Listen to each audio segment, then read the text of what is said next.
नमस्कार। ये आकाशवाणी शिमला है। अब आप प्रभा शर्मा से प्रादेशिक समाचार सुनिए। प्रधानमंत्री नरेंद्र मोदी कल राजस्थान के बीकानेर से 103 अमृत भारत स्टेशनों का उद्घाटन करेंगे।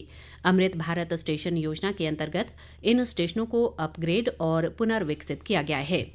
इन स्टेशनों को क्षेत्रीय संस्कृति और विरासत प्रदर्शित करते हुए शहर के केंद्र के रूप में विकसित किया गया है। इन स्टेशनों में कांगड़ा जिला में बैजनाथ पपरोला रेलवे स्टेशन भी शामिल है। उत्तर रेलवे के जम्मू संभाग के वरिष्ठ वाणिज्य मंडल प्रबंधक उचित सिंघल ने बताया कि 8 करोड़ रुपए की लागत से पुनर्विकसित बैजनाथ पपरोरा रेलवे स्टेशन में कई आधुनिक सुविधाएं सृजित की गई हैं, जिससे स्थानीय लोगों सहित पर्यटकों को भी सुविधा होगी। हिमाचल प्रदेश के बैजनाथ पपरोला रेलवे स्टेशन का पुनर्विकास कार्य पूर्ण हो चुका है, जो कि लगभग 8 करोड़ की लागत से पुनः विकसित किया गया है। इसका माननीय प्रधानमंत्री श्री नरेंद्र मोदी जी द्वारा कल वीडियो कॉन्फ्रेंस के माध्यम से उद्घाटन किया जाएगा। यह स्टेशन इसलिए भी महत्वपूर्ण है क्योंकि धार्मिक स्थल एवं सांस्कृतिक स्थल इसकी परिधि में है। इस स्टेशन पर पुनः विकास के तहत दिव्यांगजनों की सुविधाओं के अनुकूल बनाया गया है। इस स्टेशन पर प्रवेश द्वार पर रैंप का विकास, नवीनीकृत शौचालय, जल बूथ, कोच गाइडेंस सिस्टम, नवीनीकृत रेस्ट रूम, वेटिंग रूम व कार्यकारी लाउंज आदि सुविधाएं प्रदान की गई हैं। मुख्यमंत्री सुखविंदर सिंह सुक्खू ने प्रधानमंत्री नरेंद्र मोदी से तुर्की से सेब के आयात को हतोत्साहित करने और हिमाचल के सेब उत्पादकों के हितों की रक्षा करने के लिए सेब पर आयात शुल्क 50% से बढ़ाकर कम से कम 100% करने का आग्रह किया है।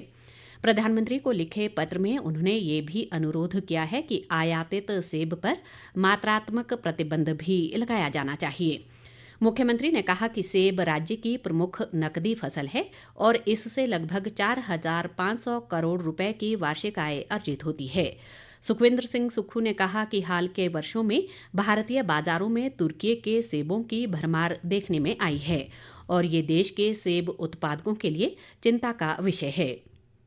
मुख्यमंत्री ने कहा कि तुर्की के सेबों की अधिकता से न केवल स्थानीय सेब उत्पादक प्रतिस्पर्धात्मक रूप से कमजोर होते हैं, बल्कि हिमाचल प्रदेश, उत्तराखंड और केंद्र शासित जम्मू कश्मीर के छोटे और सीमांत सेब उत्पादकों की आजीविका पर भी नकारात्मक प्रभाव पड़ता है। उन्होंने कहा कि आगामी दिल्ली दौरे के दौरान वे व्यक्तिगत रूप से प्रधानमंत्री से तुर्की से खरीदे जा रहे सेब पर आयात शुल्क बढ़ाने का मुद्दा उठाएंगे। के प्रधानमंत्री से 24 तारीख को नीति आयोग की बैठक है, उसमें प्रधानमंत्री जी आएंगे। उसके बाद मेरे को कल फोन आया, मैं शाम को उनसे मिल रहा हूँ और जो तुर्की का सेब हिंदुस्तान में आ रहा है उस पर इंपोर्ट ड्यूटी बढ़ाने की हम बात करेंगे, क्योंकि हमारे बागबान जो है वो जो बाहर से सेब आता तो उसका प्रभाव पड़ता है और जो हमारी आर्थिकी में बागबान का बहुत बड़ा योगदान है। बागबानों की सुरक्षा करना हमारा दायित्व भी है, फर्ज भी बनता है और हम इस दृष्टिकोण से मैं उनसे भी बात करूंगा और मुझे लगता है कि हम इसमें आगे बढ़ेंगे। पूर्व प्रधानमंत्री राजीव गांधी की आज पुण्यतिथि है। इस उपलक्ष्य पर कई कार्यक्रम आयोजित कर उन्हें श्रद्धांजलि अर्पित की गई। मुख्यमंत्री सुखविंदर सिंह सुक्खू ने छोटा शिमला स्थित सद्भावना चौक में उनकी प्रतिमा पर श्रद्धांजलि अर्पित की। इस अवसर पर पत्रकारों से बातचीत करते हुए मुख्यमंत्री ने कहा कि वर्तमान राज्य सरकार समाज के कमजोर और वंचित वर्गों के उत्थान के लिए राजीव गांधी के विजन को साकार करने के लिए प्रतिबद्ध है। सुखविंदर सिंह सुक्खू ने कहा कि राजीव गांधी ने देश में सूचना प्रौद्योगिकी क्रांति का मजबूत आधार रखा, जिसके सकारात्मक परिणाम वर्तमान पीढ़ी को मिल रहे हैं। इस अवसर पर उप मुख्यमंत्री मुकेश अग्निहोत्री, प्रदेश कांग्रेस अध्यक्ष प्रतिभा सिंह, स्वास्थ्य मंत्री कर्नल धनीराम शांडिल, राजस्व मंत्री जगत सिंह नेगी और लोक निर्माण मंत्री विक्रमादित्य सिंह सहित अन्य गणमान्य व्यक्तियों ने भी पूर्व प्रधानमंत्री को श्रद्धांजलि अर्पित की। उधर चंबा जिला मुख्यालय में भी पूर्व प्रधानमंत्री स्वर्गीय राजीव गांधी की 34वीं पुण्यतिथि पर श्रद्धांजलि कार्यक्रम का आयोजन किया गया।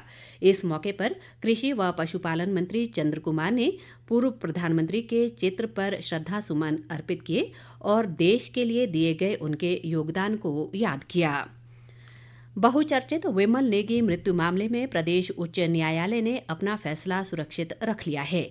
मामले को लेकर आज हाईकोर्ट में न्यायाधीश अजय मोहन गोयल की अदालत में सुनवाई हुई, जिसके बाद कोर्ट ने अपना फैसला 23 मई के लिए सुरक्षित रखा है।